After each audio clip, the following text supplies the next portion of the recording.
DXDC Radyoman Report.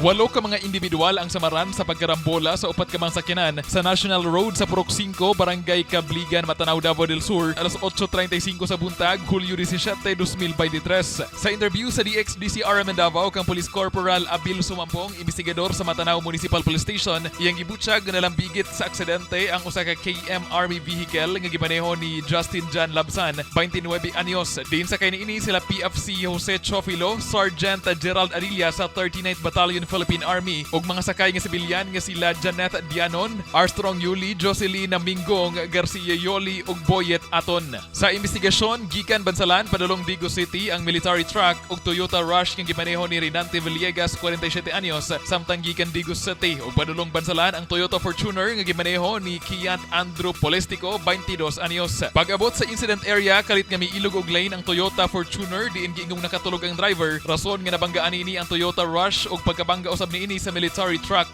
Samtang ang usa ka Mitsubishi Mirage nga gimaneho ni Ricky James Ulieza, 32 anyos, nga gikan bansalan Parigos, nabangga usab sa likod sa military truck. Hinungdan nga naangol ang driver sa Toyota Fortuner ug 7 ka mga pasahero sa military truck.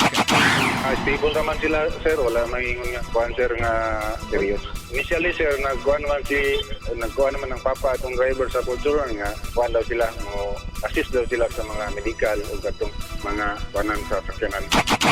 Nagpahimangno ang kapulisan sa mga motorista nga mag-amping kanunay sa pagbiyahe aron nga malikayan ang susamang insidente. Kasama mo sa balita ug serbisyo publiko, reaching millions nationwide and worldwide for 70 years. Radyoman Kirby Manzon, Tatak, RMN.